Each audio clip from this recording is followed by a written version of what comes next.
Cast. Today we're going to be talking about Space Marine 2 because we just got done playing it. Took us, a couple streams to beat, or two streams.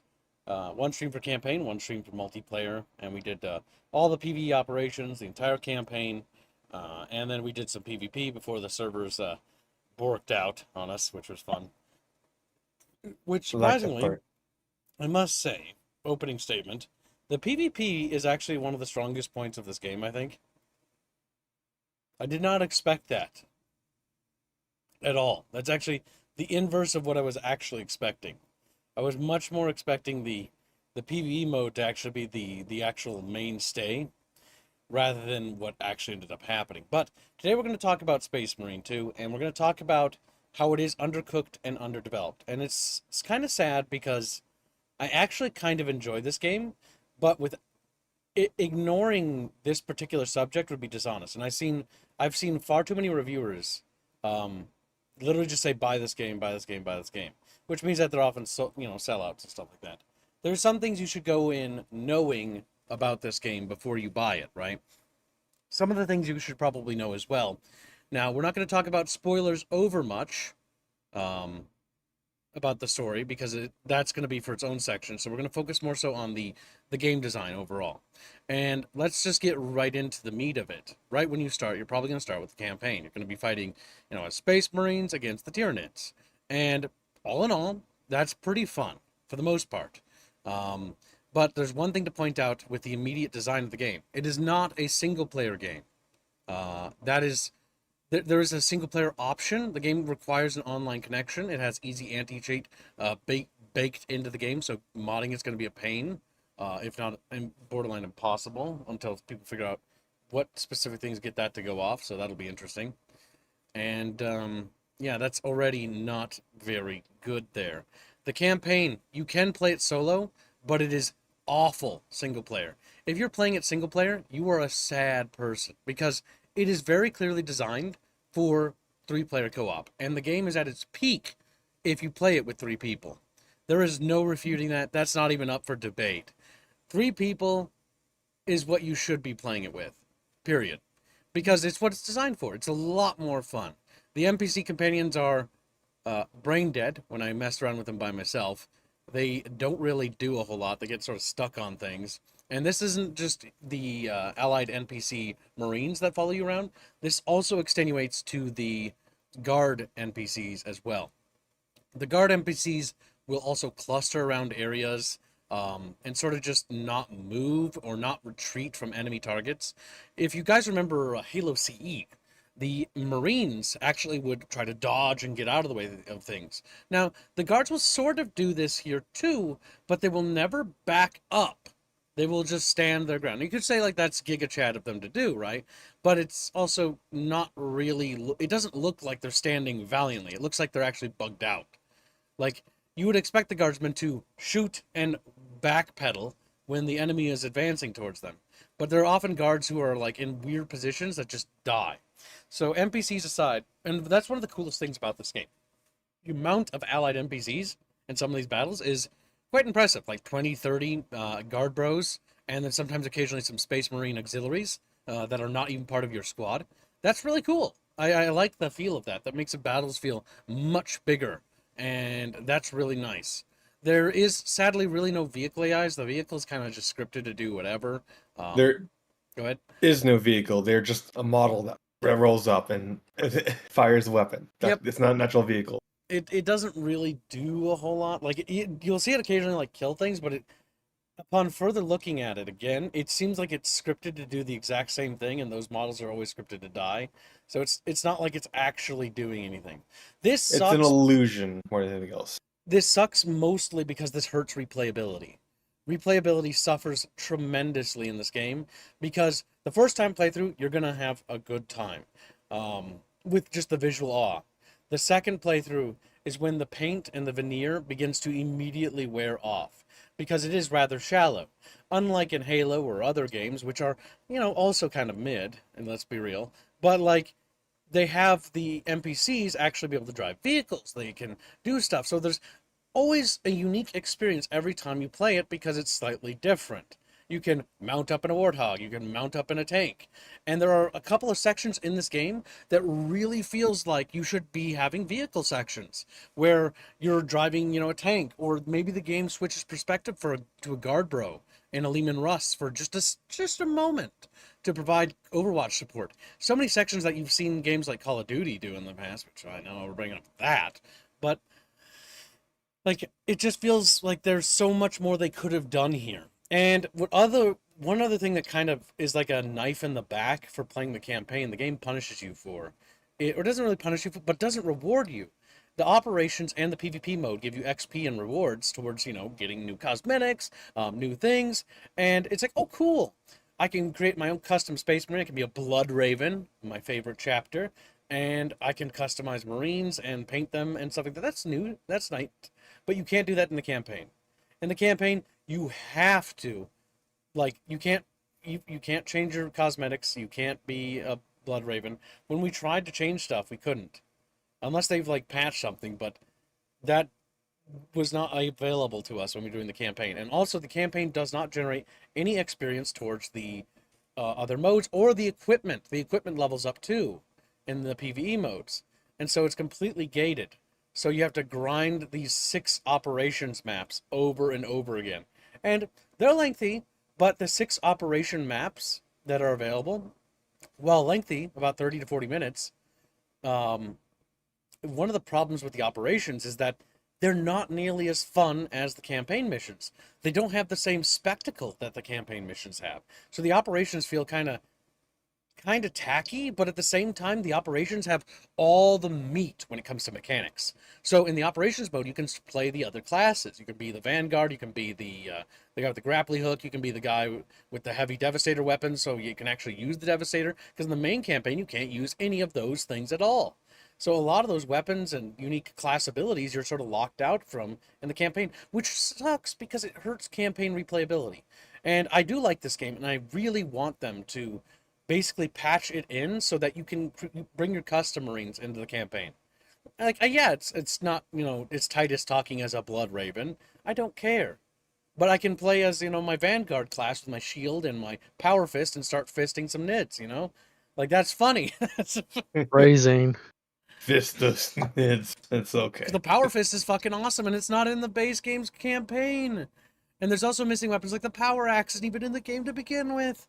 Like, this game isn't done, and it feels like it got shoved out the door too early. And that sucks because I feel like it's going to hurt a lot of people's opinion on this game, because it hurt mine a little bit. Like, it feels like they should have let this game cook a little longer. I'm okay with waiting another year or two to get a much better and superior product. But the season pass I have before you is an example of that such thing. This game is Undercooked. Season pass, September. Private PvE lobbies. Like, what the hell? Battle Barge Sparring Arena. What the Our bare minimum.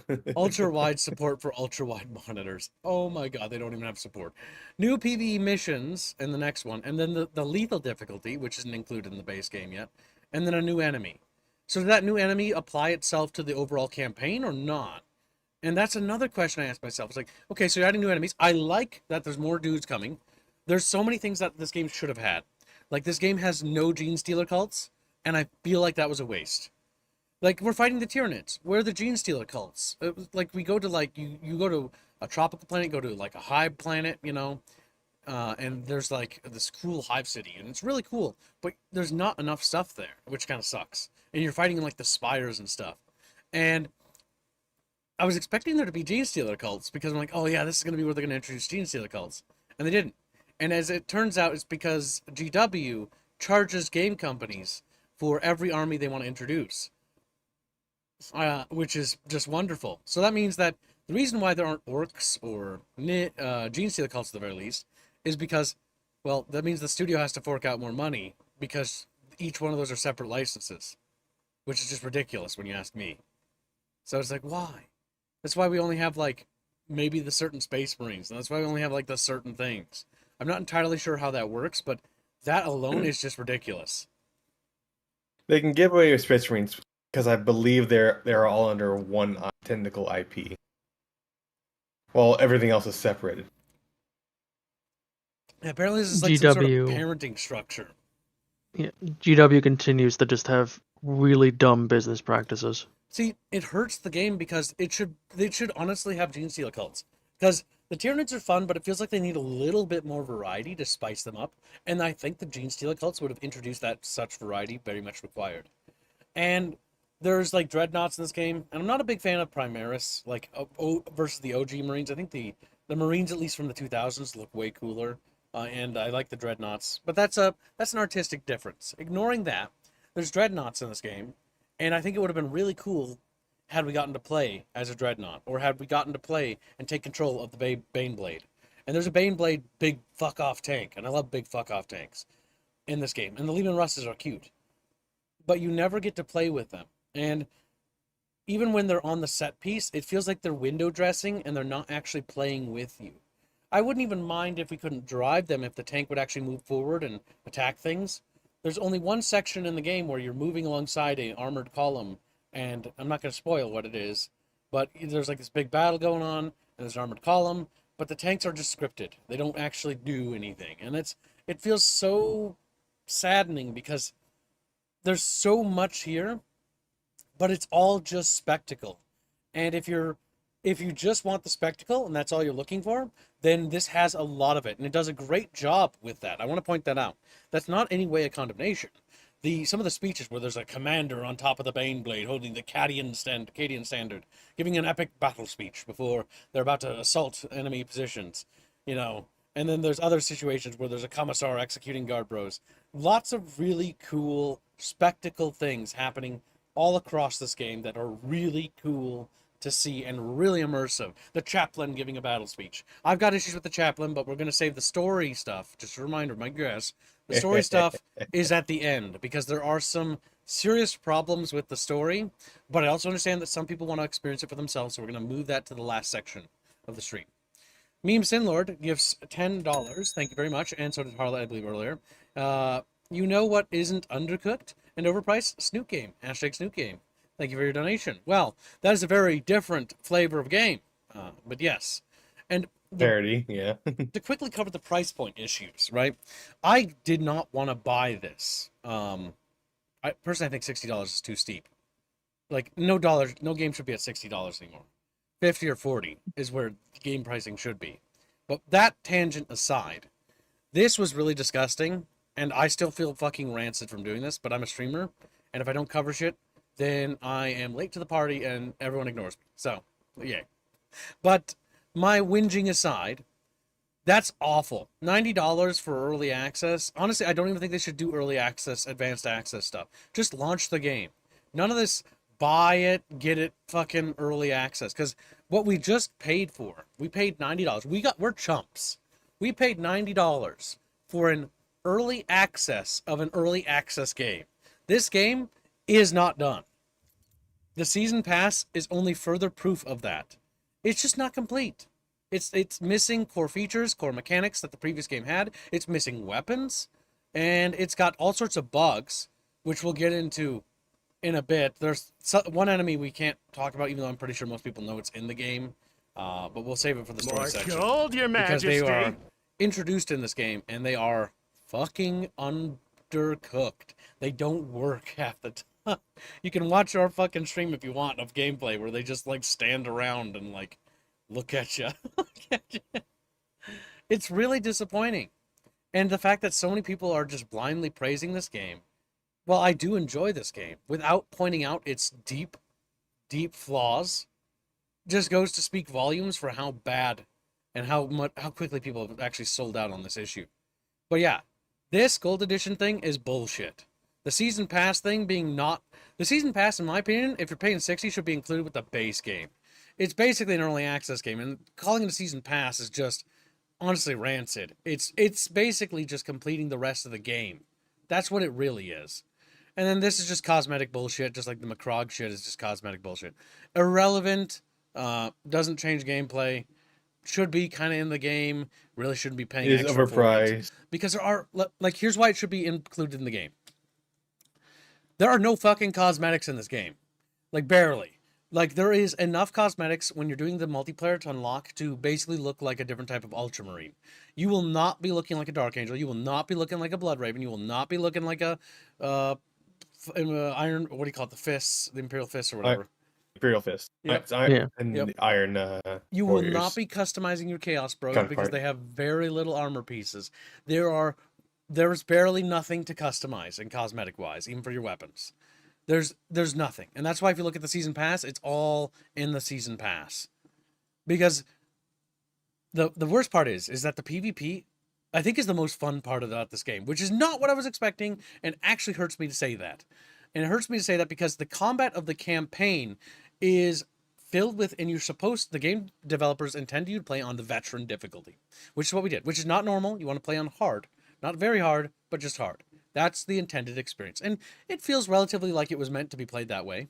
But one thing that really bugged me was how often you have to execute things. Like, I know we complained that Doom's execution things, tying it to ammunition, kind of makes it like it interrupts the flow of gameplay. That's nothing compared to this. You have to execute virtually everything. And I mean everything that isn't like a low tier, mob, like regular nids, like any of the warriors or anything. You have to execute all of them. Because if you don't get your morale or shields back. And you don't regen health, and there's barely any health packs in the game. Like, very little pickups exist in this game. They need to go back. This is stuff that can be fixed. They need to go back into the game, rebalance the enemies so that they can be killed. Because when you play the PvP and fight Chaos Space Marines in the PvP, it feels so much better than it does in the actual game. What difficulty did you guys play on? On the We played developer on intended Veteran. which is hard. And I've heard the game is it's really meant for veteran, though. more balanced around normal. Is that actually true? That's what I heard when I was watching some other people talk about it. Because I don't know about that, because I'm pretty sure the developer stated that the intended experience was veteran. No, maybe. I And- guess the game just feels better balance-wise But on normal. even so, then they need to tweak things because you do not take nearly as many hits as your enemies to go down, and your bolter kind of feels like a little prattle machine. Feels like I'm just shaking the fucking little bolts out of my gun, like like slap them with them, slap them. When the enemies, okay, so when you talk about enemies, because enemies, we need more enemies. One of the problems is that enemies, when they are about ready to be melee, they flash, which also looks kind of lame because it's like flickering red, whatever. But then they also do something else that's pretty annoying. Some enemies, when they're flashing red, take an extra like few shots to put them down. Versus if you execute them, you don't waste any shots. And the annoying part about that is ammunition in this game is very hard to come by. Now, there are a lot of bugs in the campaign we had. One bug we had was that the ammo cases for a horde section despawned. That was fun. we couldn't pick up a single thing. Yep. We couldn't pick To up go along equipment. with it. The ammo cases despawned, and what I'm pretty sure happened is that the equipment got stuck. So there's a section where you're on an elevator lift, a massive lift between two giant spires in the Hive City. It'll move, right? Well, the issue is when it moves, all the scripted pickup stuff and pickup buttons don't move with the platform. So they're behind us, like miles behind us. We can't even get them. The game isn't balanced around veteran. The damage output and input is so very different, and there is no clear way of staying in melee without getting shot to death. Oh yeah, you'll get shot to death once you're in melee pretty quick. But honestly, I think that might be more of a skill issue because after playing this game so much, The game didn't feel hard. It wasn't very hard on veteran. It actually felt like it was a fun challenge, in my opinion, as somebody who beat the game on veteran. I think veteran is going to give you the most challenge. I think normal you're robbing yourself of an experience, in my opinion. I think what they've done though is normal's the base stats, then they just upped health and damage of enemies on higher difficulties. Which is a bit of a lame way to do it because what it should do is difficulty should just increase the amount of enemies on screen. That's what it should do. For this game, absolutely. I will say they do make decent use of the engine, but you kill enemies so fast that despite having a ton of enemies on screen, it never feels like enough. Close that because it might have spoilers in it. There we go. But yeah, that's how I felt about the difficulty. And the campaign does not have any real replayability because it's locked out of all the class choices. This is something I hope to God they patch. There's zero replayability for the campaign because you can't replay it with trying the different classes or abilities or powers from the other PvE modes, nor does any of your experience in that go towards your guns and equipment. That's the If you're playing worst part. co-op, you don't receive any. You don't get any change in your game state if you're doing it in co-op. Yes, Because despite the fact that I played through the entire game with Kib, yep. I was still set to mission 1. Yeah, so that's something that, for example, I'm going to quote an older game, Halo 3. If you played Halo 3 cooperatively with your friends and you did missions, and I'm pretty sure, and correct me if I'm wrong, but whenever you did missions with your friends unlocked all the missions too. Yes, you do. Yes. Yeah, There's okay, even I was achievements pretty sure. geared around doing that kind of thing. Yep, doing it cooperatively. This game is built for co-op, but doesn't actually work for co-op, which is fucking annoying because it's like, why? These are like trivial mistakes. This game has made so many little mistakes, and I it hurts me to say this because I actually think this game is fun, but I think it has potential, and I think its true potential is being missed by mismanagement and blind praise. Blind praise from everyone that talks about it, that covers it. Blind praise by, the fact that it's the popular thing and people are afraid to say what, whatever needs to be said. Like, these are not things that are controversial. These are actual issues with the game, and I think this game could be truly, truly much better and last, not only that, but eclipse the previous title, because Space Marine 2 doesn't really eclipse the previous title. It sort of just settles in to the same level, but doing mistakes that the first one never did. And it's like, but why? Like, why? Like, if you added a co-op campaign, if Squealy's with me, why doesn't it unlock the missions for him for playing it? That's really annoying because now he's punished for playing the campaign with me, because now he has to go back from the very beginning and redo it all. Punishing him is not a good idea. That's just bad. He should be rewarded for playing the game together. Maybe you get an XP bonus or, on cosmetics, but you don't get that either. You don't get any cosmetics. You don't get any rewards towards your weapons and your weapon upgrades. Your weapons for operations are forever static. And the operations have all the mechanics that the campaign should have. The ability to change to the different Space Marine subclasses and use the different Space Marine abilities. What the fuck? The ability to customize your loadout and upgrade your weapons. What the fuck? Why is that in the campaign?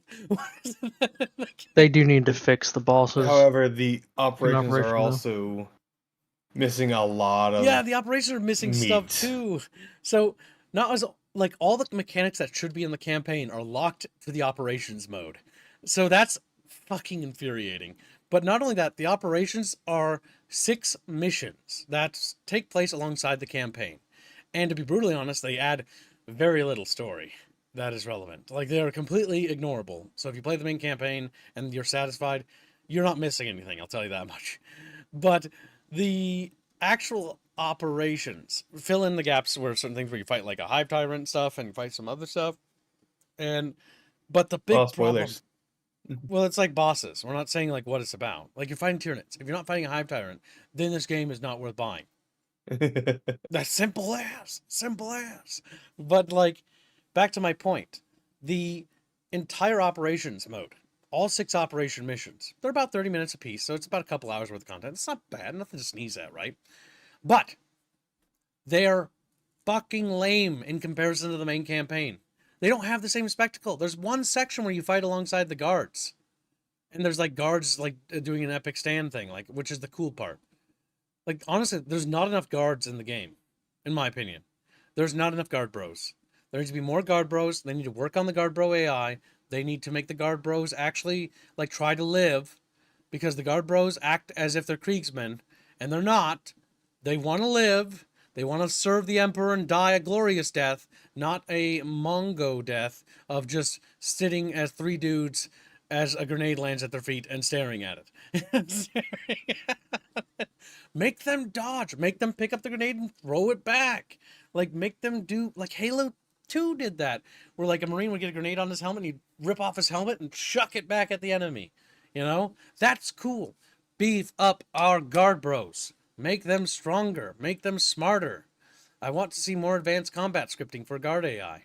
Because that really did take me out of the immersion, seeing the guard bros behave like monkeys. And do make player collision, for the love of God. Okay, so this is really annoying. Guard bros and space bros will clip through each other, and I don't like it. I don't like it. I thought it was really funny because we kept trying to fuse with you, Kib. Yeah, the problem is that we have no, but your body will intercept my bolter rounds. It won't hurt you. And PvE, it'll be like heresy, you know, you'll spurring out because they're getting shot in the back. But like, it's really, really, really annoying that like guard bros will clip through each other, and they're like blobbing up and stuff. It's like, oh my god, please don't do that. Like, don't clip through each other. That just looks dumb. And then it's really stupid that we clip through each other, because it makes melee brawls feel a little bit floaty when we can just merge together into one entity that's swinging 3 times. Because we derp down bosses like they're fucking laughable when that happens. When our models emerge, we are a mutant monstrosity with, you know, 4 powers or 3 power swords swinging at different times, perpetually stun locking enemies into oblivion. There's some enemies that ignore like stun locking, but like, oh, and then the weapon balance, the power armor, the power hammer, the warhammer itself, the thing the game is literally named after, sucks. Even though it was actually named after Gal Maras. No, we're just a lord thing. But that fucking power hammer thing, it sucks. It's too slow. It does too little damage. We switched to the knife because I got paid to, because somebody was trying to fuck with me, Bucky. And as it turns out, the knife was better. The rinky-dinky knife stun locks enemies better and kills them faster than the Warhammer does.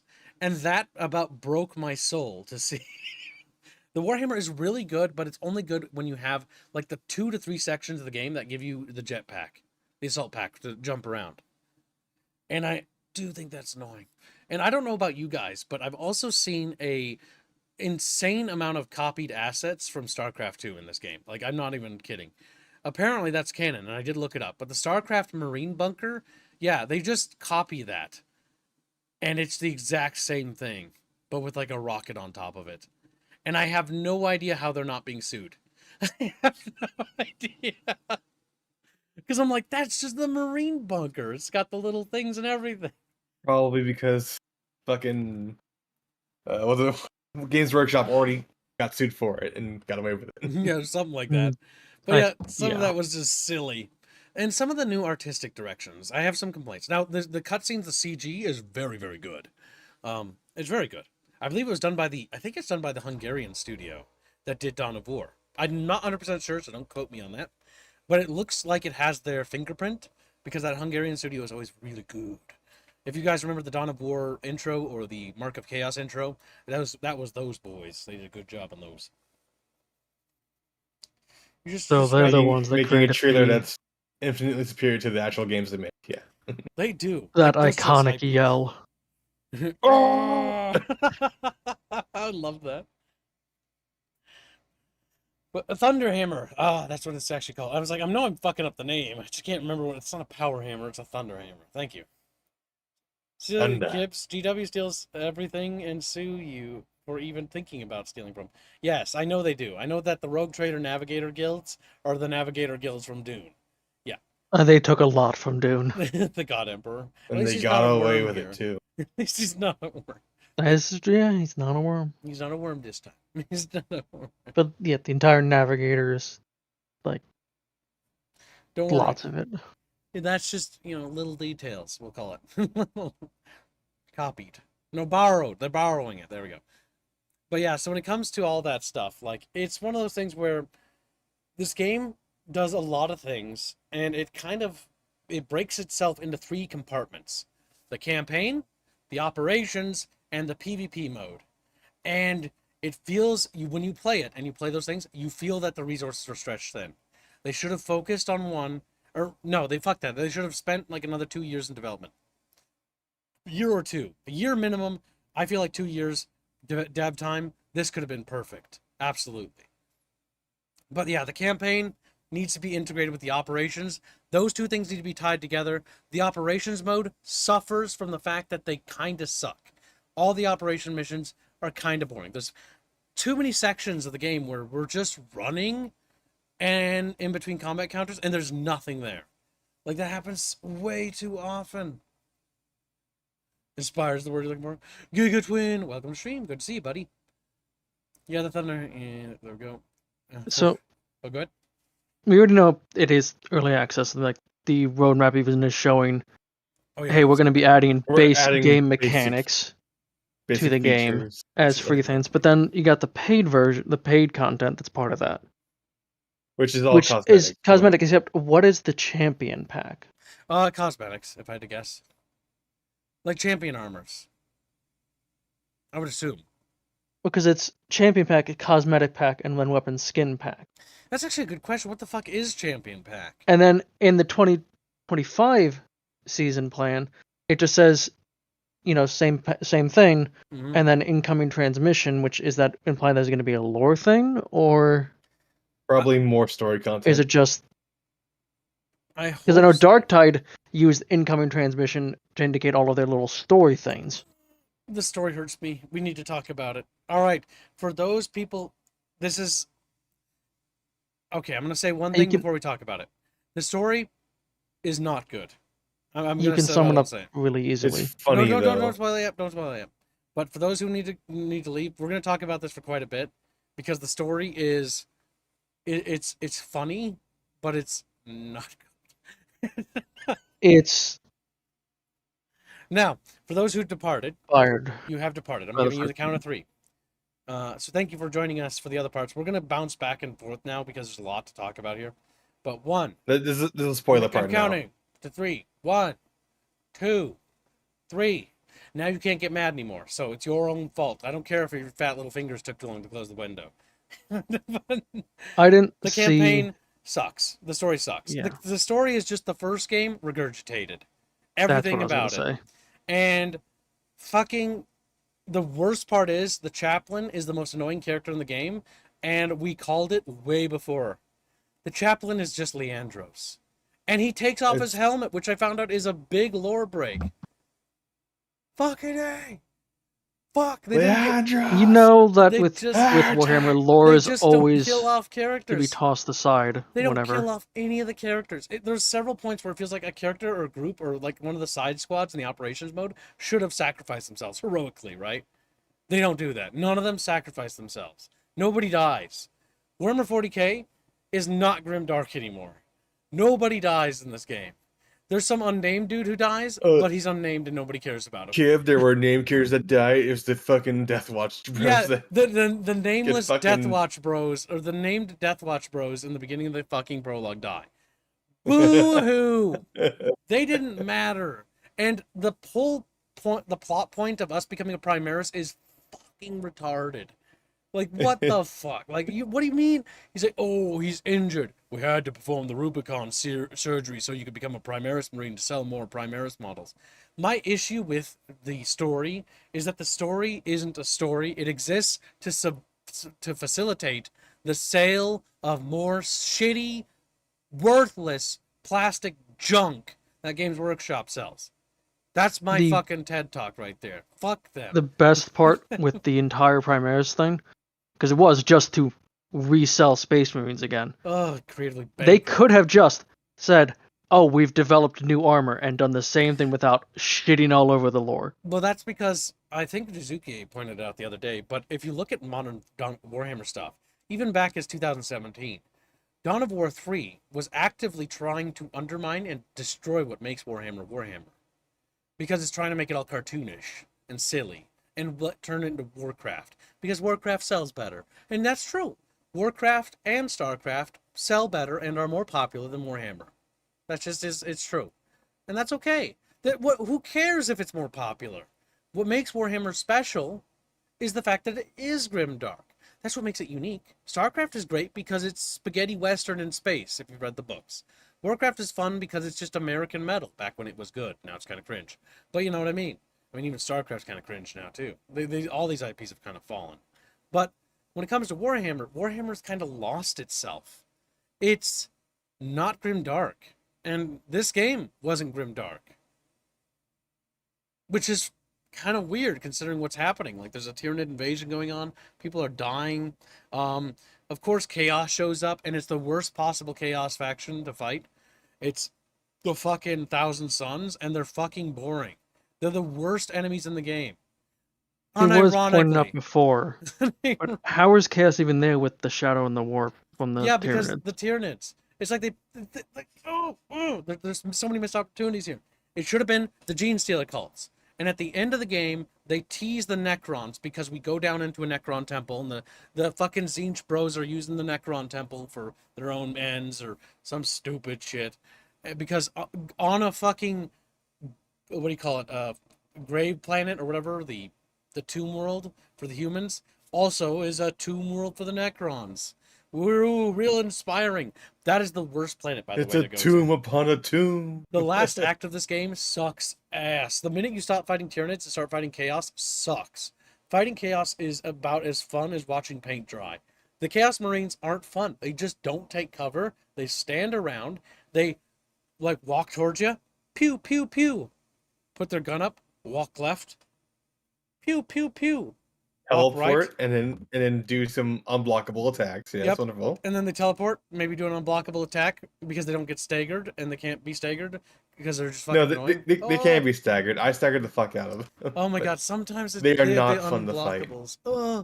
Like the Chaos Terminators are slightly better because but they're kind of annoying because they do so much damage. But they're at least moving. But the fact that they're always teleporting enemies is fucking awful. Teleporting enemies are the worst fucking thing to put in your game. And the fact that the Chaos guys are just teleporting enemies, you're like, bonk, bonk, bonk, teleports away from you. And then you have to run over there, bonk, bonk, bonk, execute. Repeat that for the rest of the game. Bonk, bonk, bonk, bonk, teleports away. Bonk, and teleported right away again. Fuck! Run over, bonk, execute. Repeat! Repeat. Profit. I don't want to do it anymore. I have to wonder. Did GW just recently release or was trying to promote Thousand Suns again, and that's why they're in the game? Might be. Because a continuing problem with every 40k game that's made is, well, GW. It's just an advertisement for the. Yes, it's GW micromanaging things that ends up just making a game that could be really good into mediocre at best, usually. Yep, Fire Warrior was that too. Fire Warrior was supposed to be about the Tau, but it ended up being more about the Imperial Guard and the Empire, the Imperium. Like, the Imperial Guard and the fucking Space Marines. My brain. I'm so mad right now. And that's what Tau Fire Warrior was about. It was barely about fucking Tau at all. Dark Crusade was a much better game for introducing the Tau.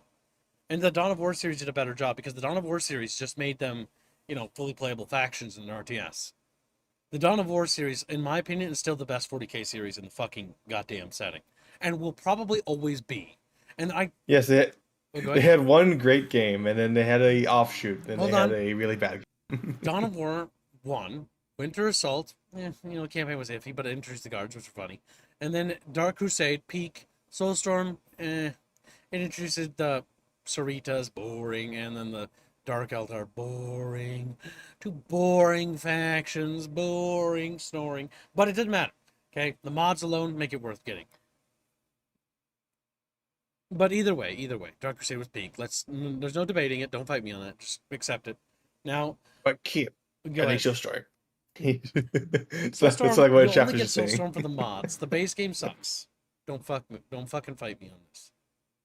Dark Crusade even has a better campaign. Like, yeah, what are you gonna do? You're gonna cry? That's what you're gonna do. You're gonna cry. Yeah. Use your virus bomb. Oh my god. No, don't bring that up. We're not even at that part yet. So in the prologue, which is the earliest spoiler possible, they use a virus bomb on the Tyranids, which does nothing. nothing to the Nids. It's like they use it and it didn't affect the Tyranids at all. The Tyranids are still taking over, and the story's all over the goddamn place. The Tyranids are presented as a threat, but they're constantly undermined by the chaos. Because it's like, Zinch is here, and Zinch is like, actually, I wanted you to fuck my girlfriend every time you fucking defeat him. It's fucking awful. All according to my Just plan. as planned. You kicking my ass? That was my plan too. As his teeth are on the fucking ground. Fucking hate. I hate Zinch so much. She's so annoying. And the Thousand Sons of the Worst Choice, because that is them for the entire campaign. I actually wanted to get my ass kicked. You winning is actually my plan all along. Me being ultimately defeated was somehow Zinch's plan. Somehow Zinch's plan. It's like, okay, dude, whatever. Cope and seethe.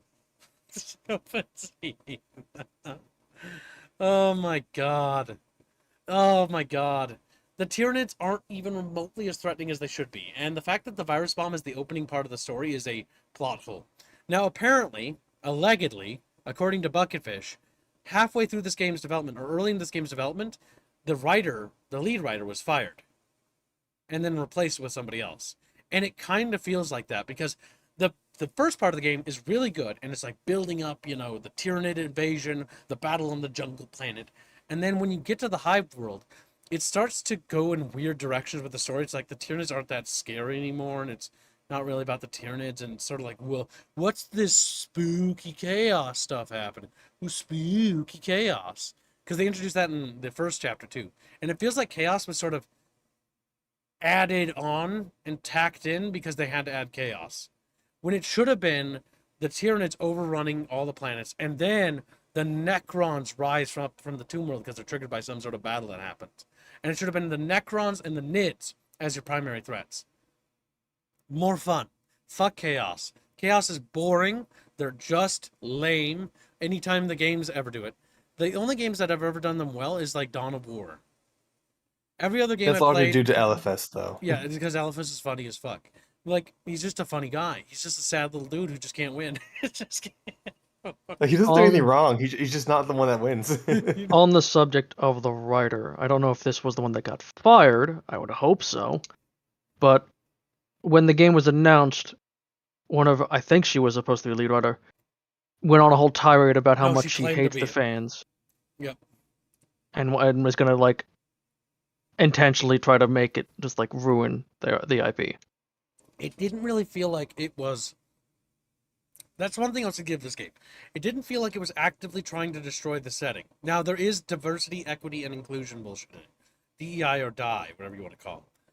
And that is DEI. true because if you look up the lore, when a space marine takes the gene seed of from their Primarch or whatever, or not Primarch, but the gene seed for their chapter, they sort of look like the guy's gene seed, right? They more or less are clones. Yeah, they sort of look like lesser versions of Robot Girly Man, whatever his name is. Right? Robo Girly Man. Yeah. They're supposed to look like him, which is this white, blonde-haired, like Greek-looking motherfucker, right? Not even Greek, more like,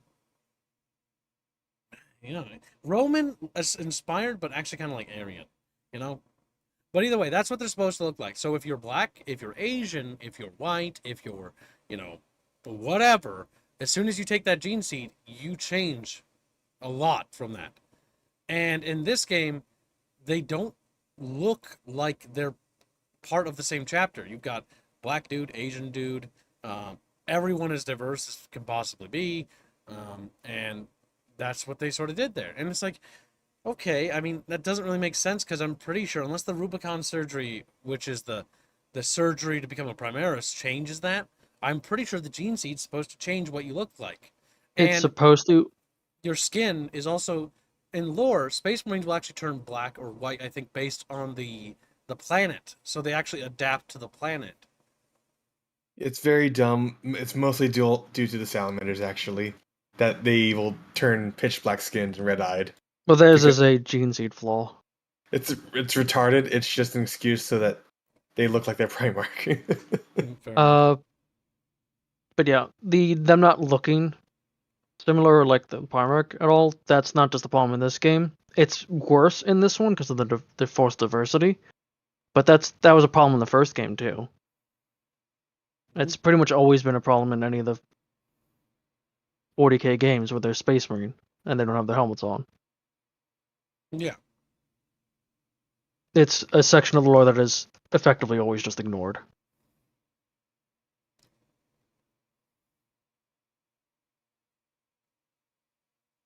Yeah, the GNC changes your appearance. I don't get it. It feels like it's just a forced change. So it doesn't really respect the lore too much, sadly. The more I learn about that stuff. Yeah. Well, 40k has a tendency to just let the lore get tossed away whenever it's inconvenient. Mm-hmm. Or just say the warp did it. Mm-hmm. Yeah, no. Also, I cannot but notice that Season 2 doesn't have a date like Season 1 does. Only Alpha Legion, Salamanders, Night Lords, and Blood Angels and Ravens guard to go closer to the Primarch, says Little Florian Nitrogen. So, yeah. That's weird, isn't it, chat bros? You have had a lad 30k and 30k called Little Horace. Guess the reason? Yeah, because he looks like Horace, if I remember right. He's like a little mini-me version Little of him. horse. She's a little guy. Little guy The Horus horse. Heresy is a book series that was started off strong and then immediately took a nosedive. It is a forced change, zero respect for Warhammer lore. It says Zizuke, these people are tourists, and GW stopped caring about its origins, much less its original titles. I mean, that much is very evident, but when it comes to the game, to get back on the subject of the game, because we're going to kind of ignore Games Workshop, because Games Workshop is kind of awful. Yeah. The thing is that the video game itself, like I said, has a lot of potential, but the story is not very good here. It's very uninspired. It's just a regurgitation of the previous game, except even more predictable than it was before. And the whole Chaos guy being the main antagonist was just annoying. The fighting of the Chaos enemies was just annoying. You miss the Tyranids badly. The Chaos is just not a fun faction to fight. They're boring, they're uninspired, and they just do the most annoying things in gaming, which is teleport. They're not even a threat. They barely fight you properly. They don't even shoot you. Just annoying. I don't know why they do that. J-Rod donates $5. It says Space Marine 2 will be a grab on a future Steam sale, it sounds like. Yeah. I mean, if you're super into 40k, I can see why you're going to want to pick this up, right? Because you just literally, the setting will carry it, right? But if you're not super sold on the 40k aesthetic, this is a game that actually I would highly recommend waiting, because it is not complete. It is fun, but I hope that they do some serious changes. Like, hey, the campaign and operations mode needs to be tied together. These two things cannot be separate. They have to be the same. You need to be able to change your stuff and upgrade your stuff from the campaign. Otherwise, the campaign has no replayability. And that's really bad. The campaign missions are just better. The operation missions need to be overhauled. The operation missions are fundamentally flawed from the get-go. They also need to overhaul the Chaos enemies. Chaos enemies kind of suck. Especially just like the standard Chaos Marines. Oh my god. They're the worst one by far. They're not threatening, they're just annoying. And honestly, I'd rather them spawn like 20 demons or something. Something more fun to fight than Chaos guy who walks around like a Muppet and can't even hit you because he's so bad at aiming, because his bullets fly at the pace of snails. Like, literally. Just as planned. It was my intention for my men to be awful. According to Pran. Moogie points out that it says you're playing Sins of a Solar Empire 2 on YouTube. Is the game. Really? Yep. Is that just a preset being fucked? YouTube can be a bit weird sometimes. I mean, it's about space, I guess, so you know. You're kind of close. It's kind of like the same thing when I think about it. Borrowing, not boring. Whoops. Waiting, I will never touch the slop. It has nothing to do with Warhammer other than boring its name. I'll make... I see where you messed up that. Yeah, no worries. Other than borrowing its name, I'll make love to Dawn of War 1 or in Dawn of War 2, if anything. And the mods. Yeah. I mean, the thing is, I wouldn't say fully dismiss this game. There is redeeming qualities about it. But it's something that you lose nothing by waiting.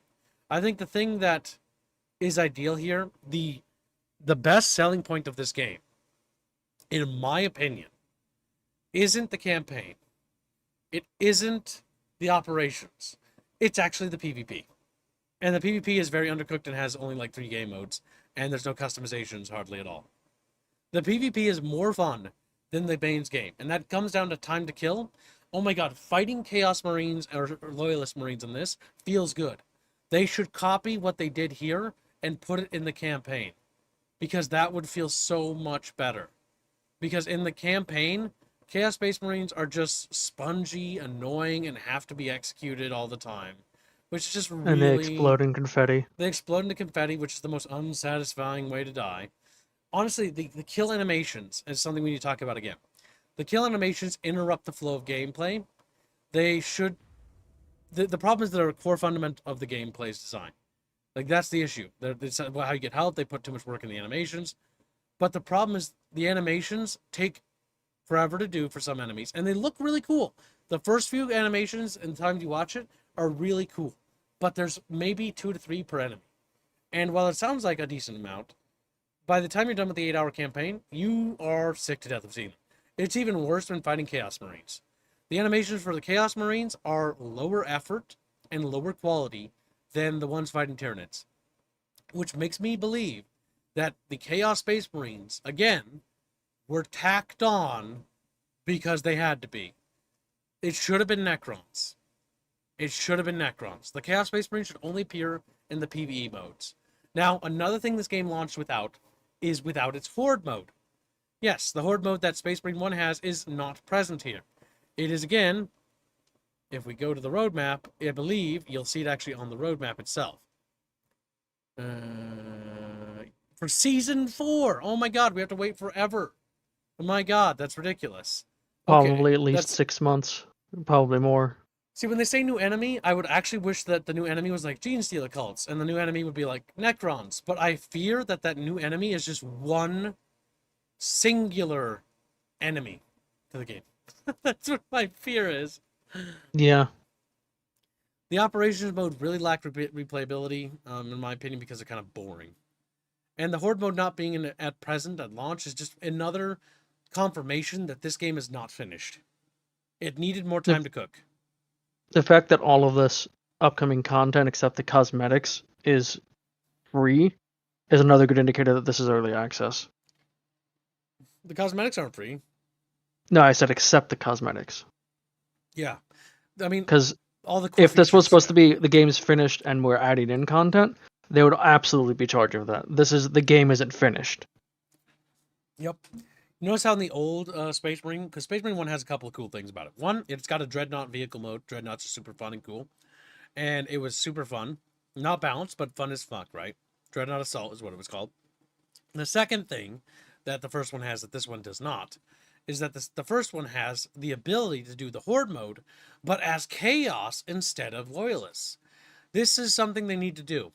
The Operations and Horde mode need a Chaos version, where instead of fighting, Tyranids, or maybe you can fight Tyranids because they can recycle the Tyranid levels for them, but you also, instead of fighting Chaos on the counter side of that coin, you fight Guardsmen, you fight Inquisitor dudes, you fight fucking normal Space Marines, Marines, the tech priests units. Like, they should really just be making Space Marine the all-in-one encompassing vision.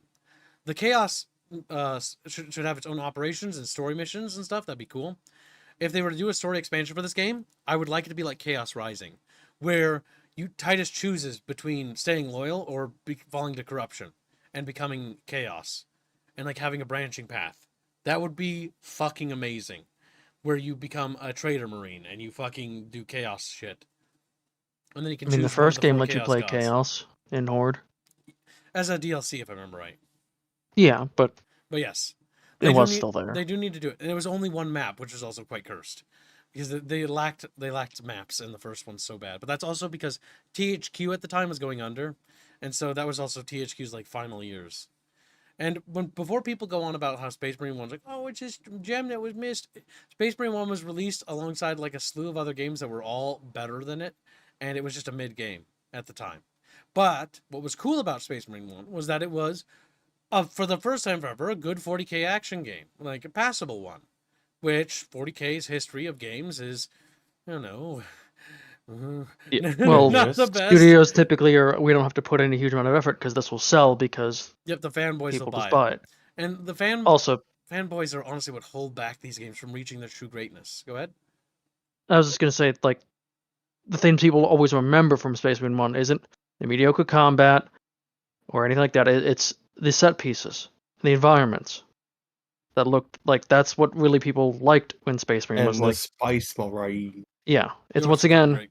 the paint job that people always are praising, and the same thing with 2. Yep, the paint here is really good though. Like the level Yeah. design, the set pieces are really well crafted. It's very theatrical, and it's great. But the problem is there's no way to really interact with the environment. And because of like with the environment, when it comes to tanks and vehicles, the lack of interaction with the environment means that the replay value of this game is thoroughly diminished. And I think that's quite sad. I think that's something that needs to be readdressed as time goes on. Like, they gotta do better, Senator. Like, they gotta do better.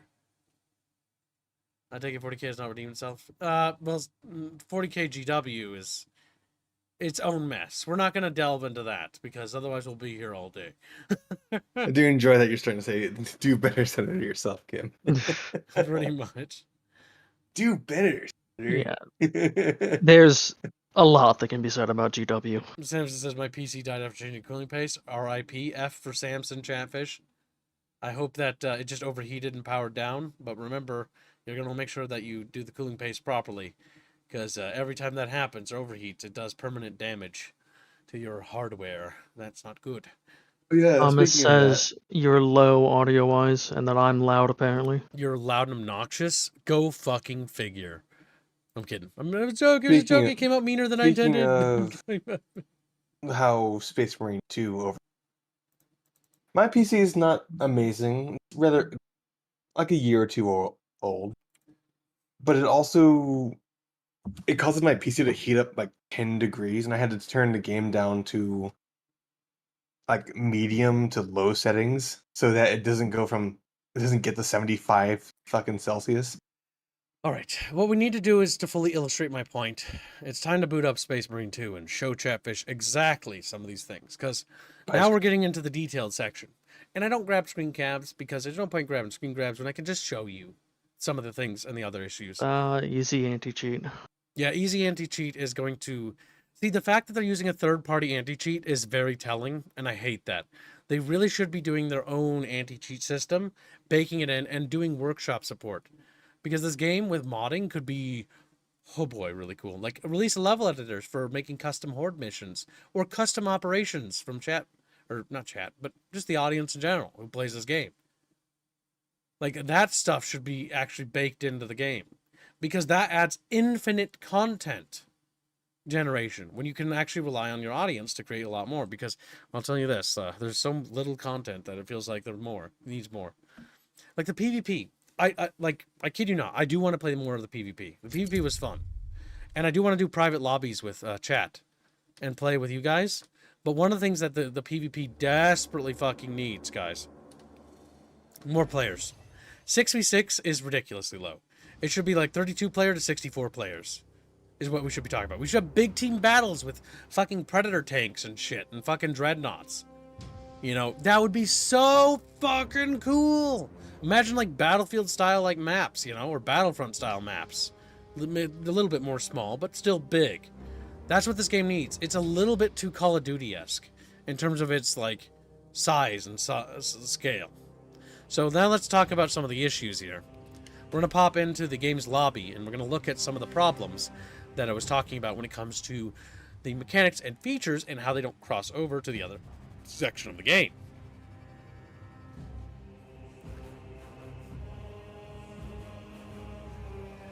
And it just got to load. Oh yeah, it's always online, so you have to connect to the servers to do pretty much everything. Another point to get, you can play it offline, but apparently people have been saying, and I don't know if it's true, that it does not save if you're offline. There are checkpoints and stuff, but like your progress isn't saved and uploaded to the server, and so people can theoretically lose that If true, that's quite bad, but I have yet to experience that myself. And I hope to God I never do, and I hope to God none of you ever do. So, first things first. When we look at this game... Oops, wrong way. My bad, wrong way. When we look at this game, one of the problems this game has, right off the bat, is that this is the game... See where the top left, right? This is what the game is broken into. Operations, Campaign, and Eternal War. There are only 3 PvP modes. Annihilation, which is just team deathmatch. Capture and Control, which is capture the flag pretty much. And Seize Ground, which is, you know, basically capture and hold territories. And generate points and stuff like that. The campaigns are broken up into 3 different maps. Kadaku, which is the first map, which is the jungle planet, which is really cool. It's got some Imperial bases and stuff and looks really nice. This planet is interesting. Avarax, which is a hive world. This one, really nice looking. This is the worst map in the entire fucking game. Demirium. And it's basically one of those tomb worlds. There's Necrons underneath it and whatnot, but like, it's also just boring and gray, and it feels like this was the last fucking map, because it's either just caverns with Necrons stuff in it, but not even making use of the Necron like theme very well, or it's just rocks and tombs. It's just a really boring environment. So it's yet again another game where the last third of the game is sort of lackluster. The operations mode is where you can actually access the other mechanics. Like, you know, you can do the various, like, what do you call it, characters and whatnot. But if you look at the missions, right, like Skyfire or Severance, you see how there's just a description, doesn't say what you get? Because you don't get any rewards out of doing that. Because the operations mode is separate.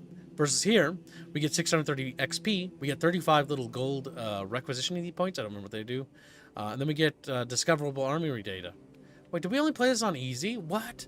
I told you it felt easy. What's that little fucking checkmark make? I knew it. Oh, go back to that. Yeah, see? On the upper right. It's like Like, a skull and a sword. We have game difficulty set to... We did. But maybe that was only for Maybe the that campaign. only applies to campaign. How do you change it? Also, if it doesn't save progress offline, that means that they're really afraid of people cheating. For They some are. reason. Because they're going to grind past the progress. But the thing is, like, the game is very grindy. So let's take a look at the actual progression stuff. Which is annoying that you have to walk everywhere. Because it's just fucking annoying. They were really inspired by Dark Tides Hub, which Dark Tides Hub is terrible. Oh my god, it doesn't... It has problems with saving, too, by the way. So I've set this class multiple times to be Blood Ravens, because I've unlocked the Blood Ravens color. Because I love magpies. Best chapter. It's my favorite chapter, right? I just love Blood Ravens. Nothing wrong with it. You know, perfectly normal. Jazz like, whoa. But here's all the classes. Tactical, Assault, which is the jump dead dude. Tactical is like your average Marine bro. Vanguard. Assault, you don't... Oh, go ahead. Assault, you do not get a main weapon, and Heavy, you do not get a melee weapon. Yep. So you're forced to play your class, at the very least. Yeah. This guy gets the grapple launcher, which is really cool. He can really, like, snipe people. And basically, like, tactically get in, like, close. The Bulwark can use his shield to block bullets and stuff, and can basically tank for the party. He's also got a cool standard that regenerates, like, armor points, which are these little pips here. Then you got Sniper, which, you know, well, fucking obvious. He's a scout bro, but he can snipe people. Why Then would there's you the Heavy. take off your helmet? Because he's dumb. My helmet has all Sni- these HUD Sni- elements. I better take it off so I can use the scope. better. Snipers can't wear actual helmets, they wear visors, and I think Vanguard also wear visor? It's back. dumb. Not So- Vanguard. I think it's Assault. Before we get stuck No, on Assault. that, so the big thing here is that these classes are really cool, and you can play with them in the operations mode. But you have to level them up, and you level up their equipment. And so, like, for example, where's the progression system? Is equipment leveled separately for each class? Wait, why Yes. don't I see the progression here? That's- That is atrocious. Yes. I So it's don't know if incredibly the... grindy. So all the weapons you have to level up. And I don't know why I don't see the customization thingy. Are you in the mode? Is that Oh, on a maybe I have to different click the table? mode. That's the problem. No, it's all there. Here's the issue. All of those systems are separated by PvP or PvE. And so that's why it doesn't save your cosmetics. And it's like separately saved in different locations. So in order to do it right, I think I need to click this. But I hope it doesn't start it. Change current game mode. Yeah, these are the classes that you can choose. So you can be like a heavy, and you can customize them right, or whatever. Don't actually start, though. There. I canceled. And now you're Now in. I'm blue again. It doesn't save any of my cosmetics or presets, and it constantly seems to forget that stuff. I feel bad for the guy joining. I'm gonna do him a Now favor. you're set to operations. It's a goddamn Xbox player too. I would kick him. Because I don't want him to Good. be here. Oh yeah, there we go. Because the reason why is because he's probably looking for a game and I'm just fucking around. So I don't want to waste his time. So now I should be able to customize stuff, right? Yeah, there we go. So you have to switch modes. Because in the PvP, fortunately, this system doesn't apply there. So they did... I was very worried when we first saw this that the progression stuff about like weapon perks and stuff would apply to the PvP mode, which would mean that if you play more, you're better. But fortunately, the PvP mode doesn't work that way. Your weapons are just cosmetic, and there's no stat differences. So thank fuck. But here you have to grind them up. So like, for example, you have to grind this gun and then move it up to get relic. And it takes quite a while to do that. Then, not only that, but that's just for that. So if we wanted to grind a different weapon, then we have to start all over with this one or that one. And so you end up having to grind this weapon, this weapon, this weapon. And so what that actually does is it really just makes it very grindy to play like any of these things and punishes you for experimentation because your progress is tied to one weapon. And the big problem with this system, again, is that you cannot do it at all in the campaign. You can't level up any of your equipment. You can't do any of it there. PvP doesn't apply to it at all because PvP is about cosmetics and shit. And that means these 6 operation missions you have to grind over and over and over again. And there are only 6 of them. You mostly played Bulwark, right? I did Bulwark. I grinded Bulwark through all 6 in that. So how far into the class did you get, or do you not level up the class at all? You level up the class.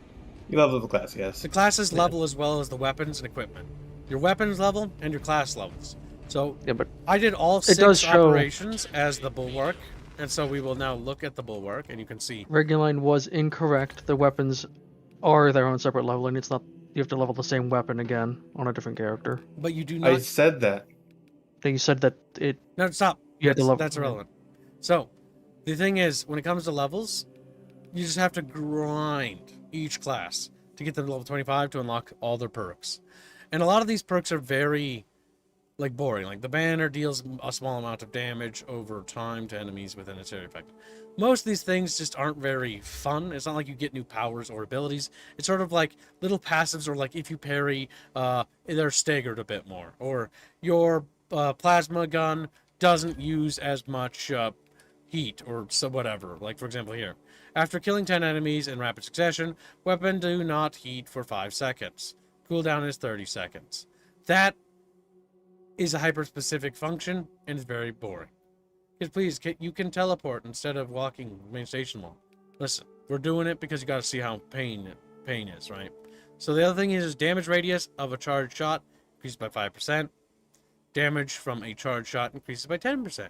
So again, like these incremental buffs, they don't feel good. To be honest with you.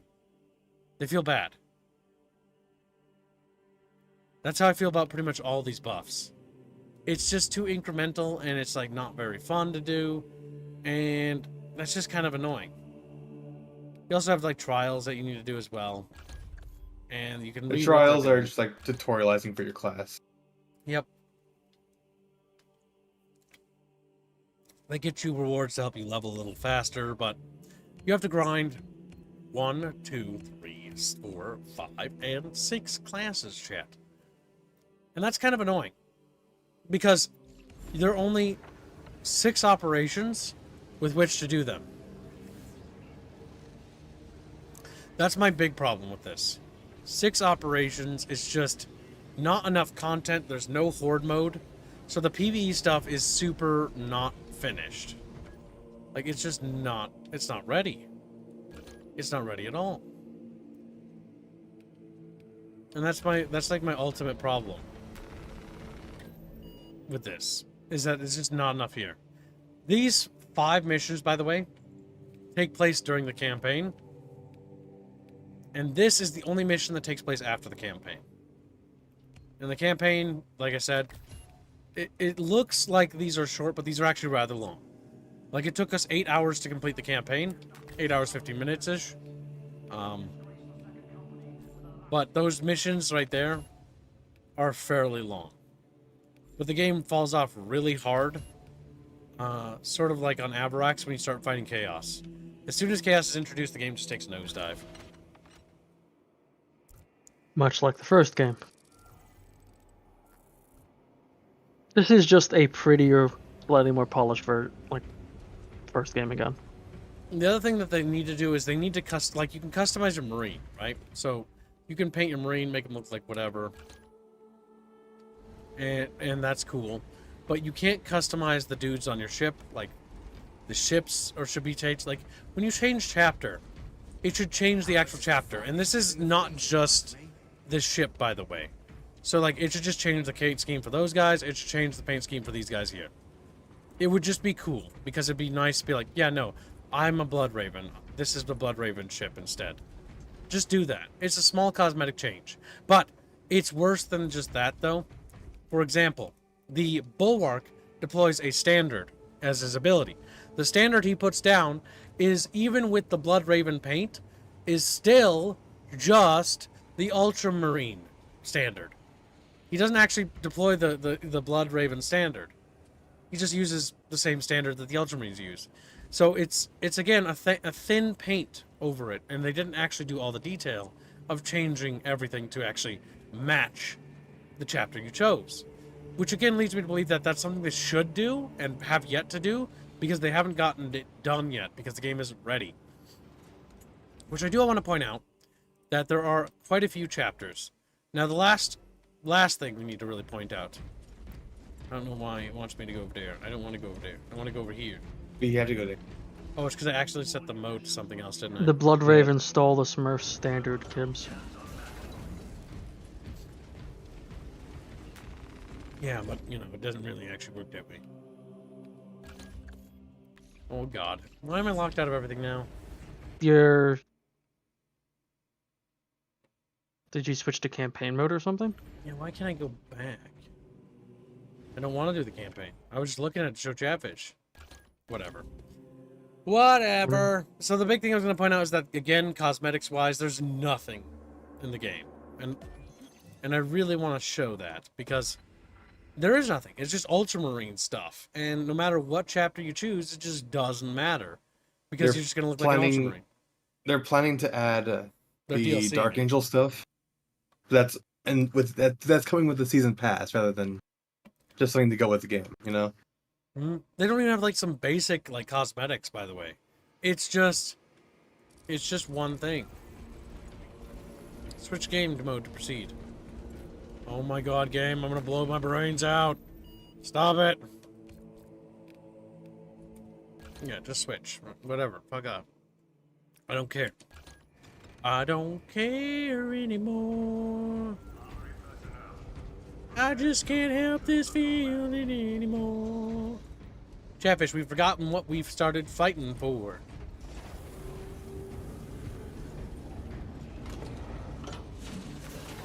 There we go.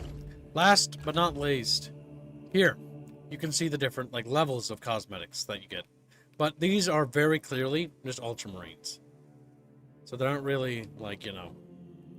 Okay, so I've opened the game, right? Gotcha. I'm looking at the difficulty. It's set to veteran. Yeah, what's set to veteran? Okay, so what was that? Available Probably only to the difficulty squad just- leader in campaign mode. Yeah, it's just campaign So- difficulty. Can you just not meddle with operation difficulty? Maybe you have to do them in order difficulty. Because I have all of them on the normal difficulty. Like the first ping. So do you have to do it again to get the higher Maybe. difficulty version? You might. You might. Because I'm hoping that difficulty will amplify the rewards, because the grind is... Oh! long. It's long. So let's go to cosmetics and customizing our individual stuff. So the shoulders, again, are just more or less the shoulders that you saw already. There's not a whole lot to actually do here, sadly. No, some They're all of them pretty do much the look same. pretty good. And look, you get the Death Watch thing. Isn't that neato Cheeto Chatfish? That one was cool if my game could render it. Now, here's the problem I actually have, though. The helmets are lame. Because they're all Primaris helmets, and they don't have, like, the beak helmet. They don't have, like... They're just basically Ultramarine helmets, except they throw on a chapter emblem on the head on some of them. Yeah, my big problem is that, though, it's literally not... you can't even make, like, a classic Marine. There's no classic Marine helmet. Like, I don't want to look like a Primaris dude. I want to look like a regular Marine. Yeah, they should let you do that. Like, I don't want to be Primaris. I personally like the Primaris helmet better than the original. I But want that's my the only thing I grill. like about them. I want my face grill. That's what I want back. And I just don't know why that's not included. Because they actually have that in the game. Gibbs just wants to grill. Because when you play as a Death Watch guy, you play in the good old fancy-pantsy, classic, sexy, stubby-looking armor of the classic Marines, right? It's just, like, I know they're going to DLC that. And I really don't want that to be DLC, and I feel like that should be included with the base game. Because it's kind of in the game already. Like, all you gotta do is just change the paint, man. That's all you gotta do. Change the paint. You don't need to fucking do anything. The helmet's already modeled in the game. It's there, just Death Watch colors. Make me have it, but not Death Watch. And it's red. There, problem solved. It's like the chest plate. Like fucking grimy crickets, Chatfish. Older Mark 7 and other armor marks were designed to be flexible, based on the chapter, and would be customized to their chapter. This Commissar with his little bits of knowledge. I mean, as we beat him to death.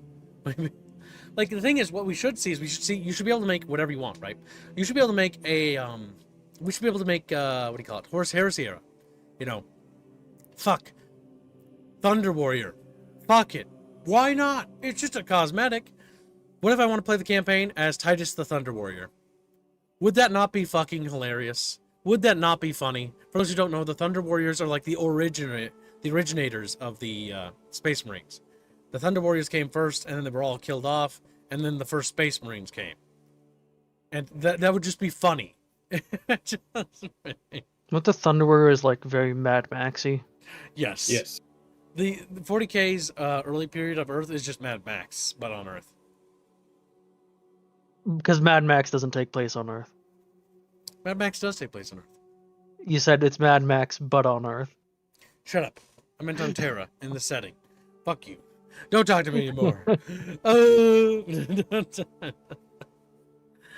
But yeah, that's the thing. Like, I enjoyed this game. I think I enjoy the PvP the most.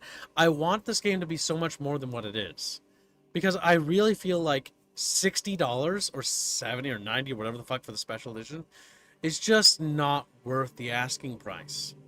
It should be like $50 to $40, and all that DLC and season pass stuff should be in the base game.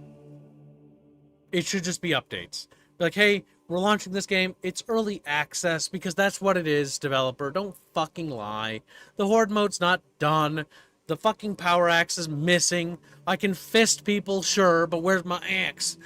I need to ask some questions here. Oh my gosh. Mad Max takes place in Australia, which is not on Earth. Oh my god, come here. Oh my god, come here. To be fair, he's not wrong. Funny how you can mix and match chapter iconography on a Marine's armor. Yeah, you could just have the Black Templar sigil as a helmet. Oh, so I want to point out something that is good. That's what you can paint pretty much everything. So we go to our custom armor sets. Now, 4 slots for custom sets is not enough. I think it should be like 8. Like, just save it locally. Like, it's fine. You don't have to put it on the servers. But they're probably why. So, like, you can customize the, let's just plug on a helmet. Or wait, no, how do you do the, how do you paint it? Squealy, I mean, forgets us. Oh, there. If you go to You have to you go to edit armor, and you got to go to custom. Yeah, chapter. you got to go to edit heraldry. And here, then you can paint. Now, in order to get certain That's colors, on DLC, of course. they have DLC colors. Some of them are. Oh, that hurts me. It's Destiny all over again. Phoenician purple. Okay, in order to unlock salamanders, you have to get credits. So you have to grind to unlock paint. Come on. Come on. You have to grind to unlock paint? Like, for real? At least there's no That's premium not surprising. currency. Yeah, Well, because at least paint's there's tied to a chapter, so you need to grind the emblem. You need to grind Yes, so if the you want color. Then you need to yeah. grind the unique part if that chapter Zara has it. says, Primaris do not have access to power axes. That is a firstborn only weapon for some reason.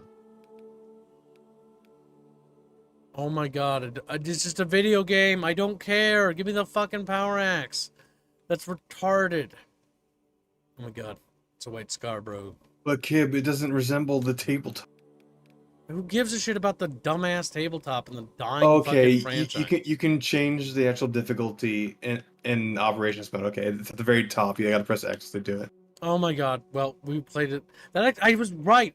I was right. I told you. Like, What are this, the little... Okay, This is however, too however, easy. however, Kibs. What? Recommended was level 1 for the starting.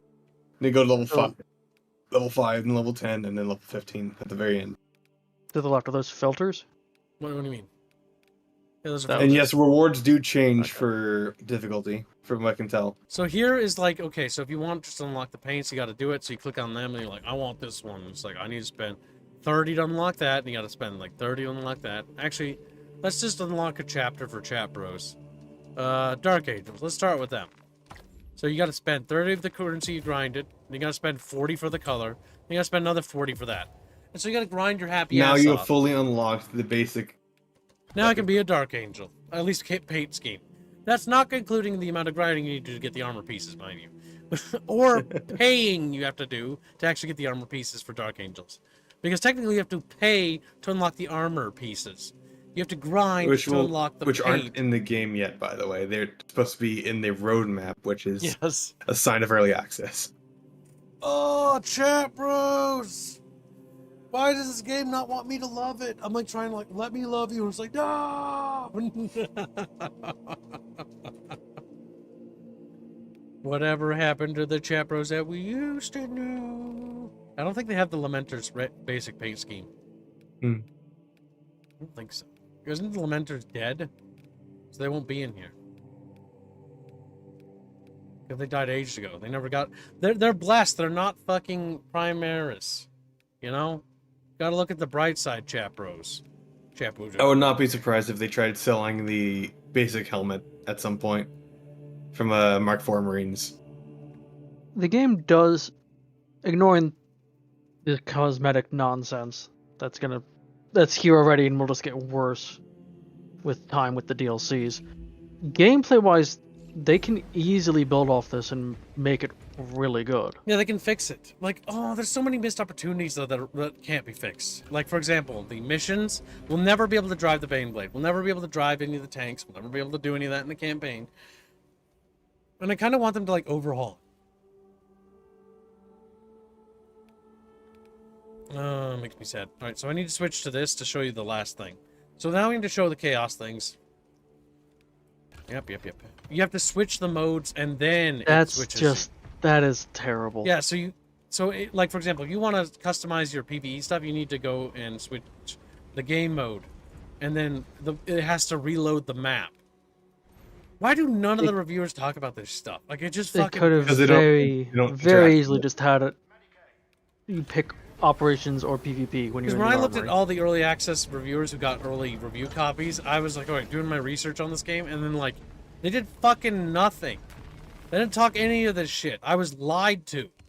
It's like, I can't. Honestly, I bet they didn't even notice. So here, we got the chaos stuff. Now you're gonna notice something interesting.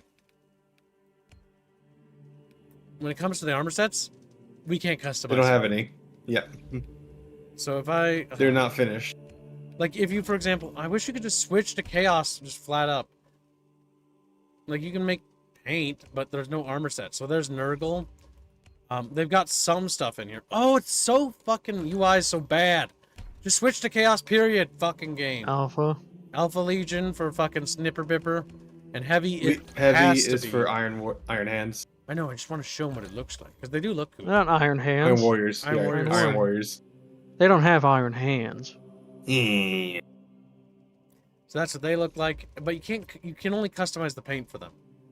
And so So that's what they're saying is the Chaos chapters are all extremely one note.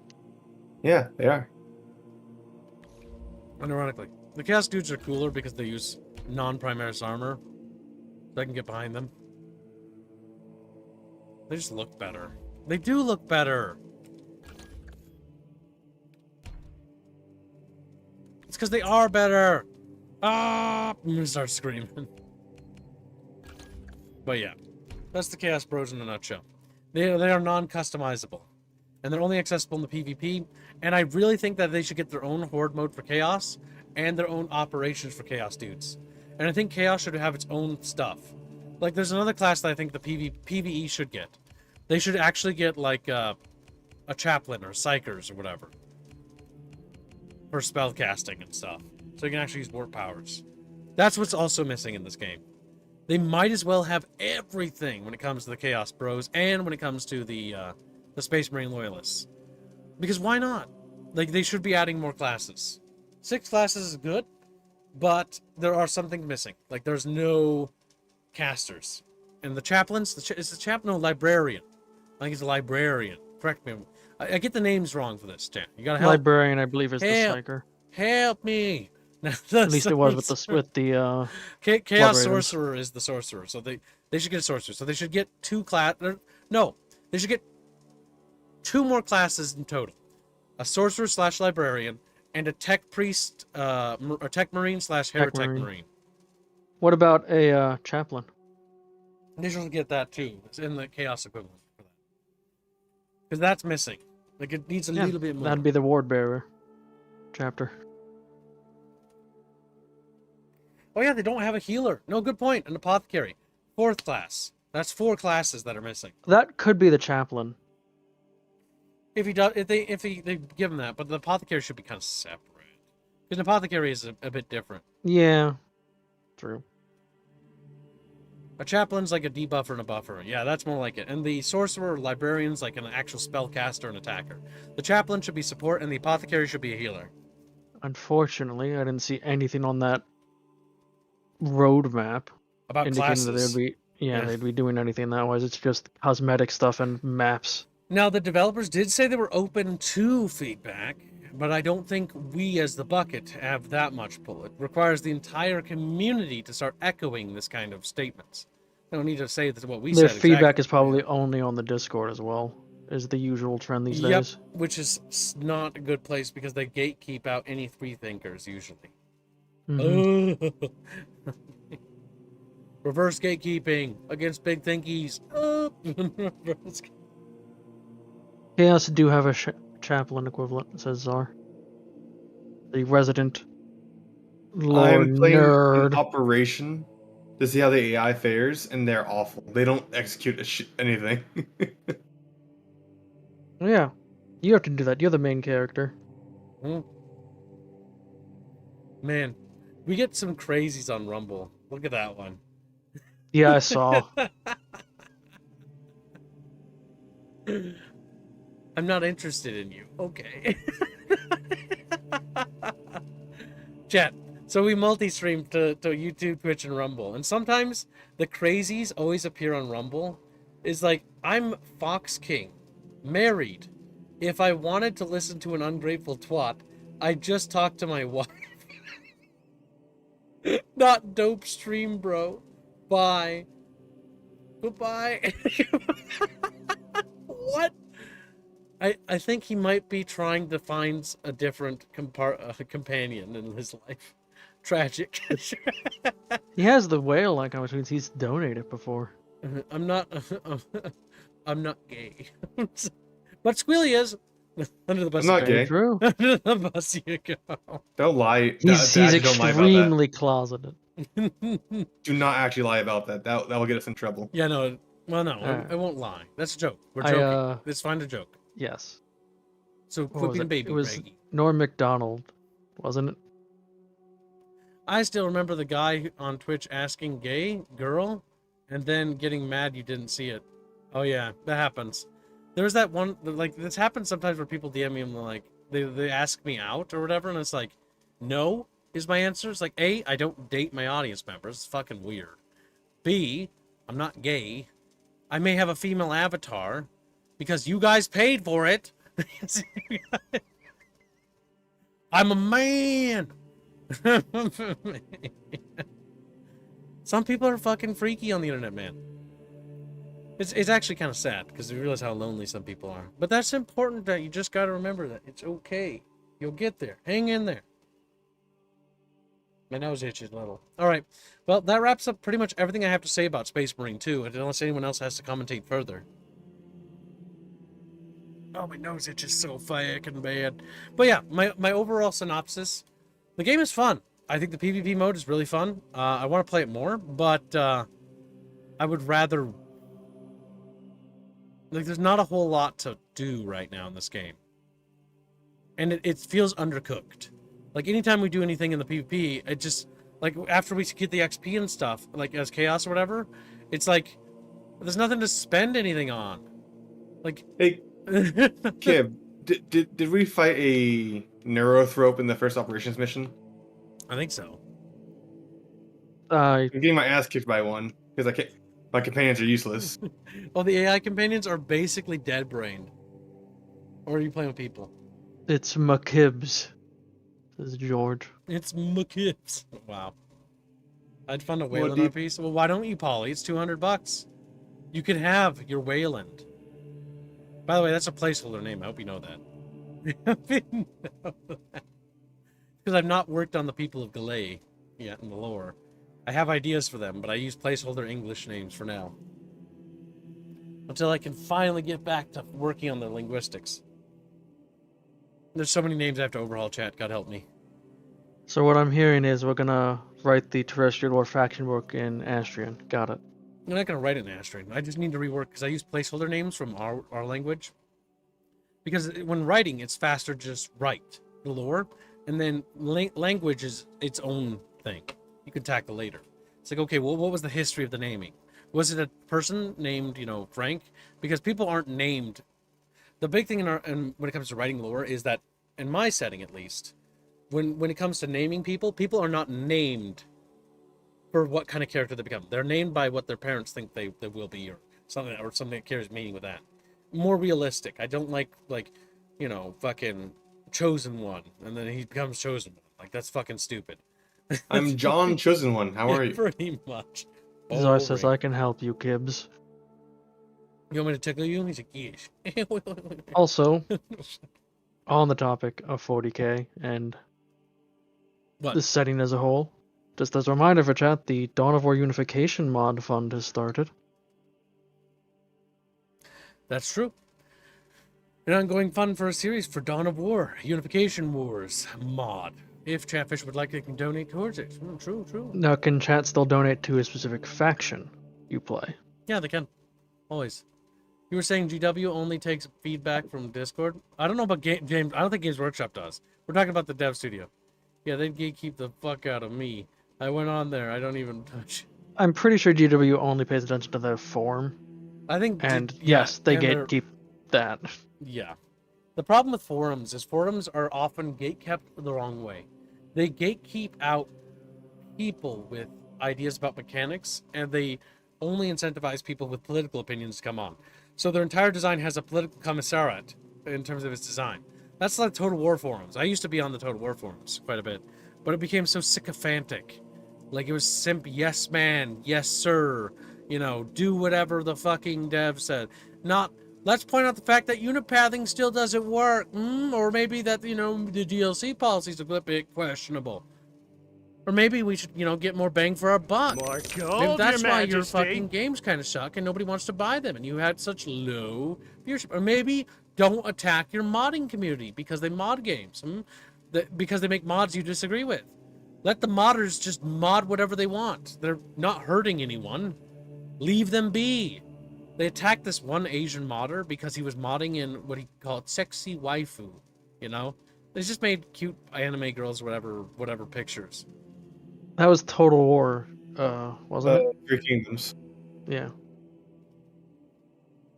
Yeah, something like that. But that's the big thing. It's like, what the fuck? Like, they just have some sort of yeah or get banned. Oh, and yes, the game is basically unplayable solo, as I've come to learn. It is fucking miserable. Oh, Space Marine? Yeah, no, it's Space Marine single player. This game is not made for single player. But he's doing operations even, which is I, probably I was doing worse. a normal mode operations, and it was fucking undoable because the AI is brain dead. Campaign will probably be doable single player, but Eh. operations is gonna be not even playable. I played imagine. around with a little bit with the NPCs in the campaign for like a minute after stream, and it was like watching two chickens walk around with their heads cut off, being completely useless. This game is a co-op game through and through. It was not designed for single player.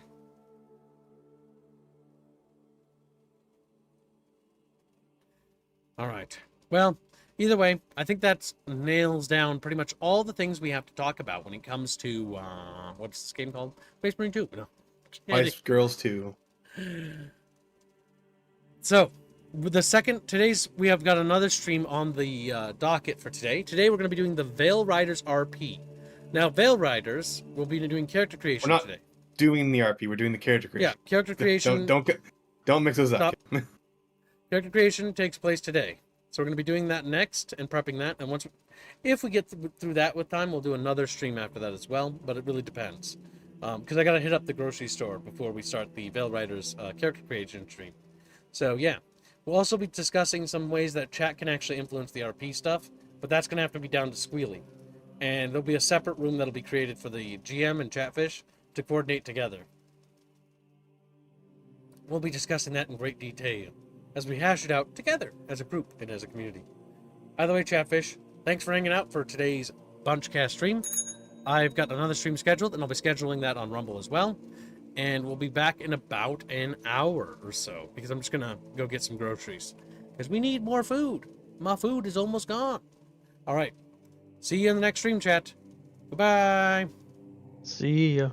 See ya.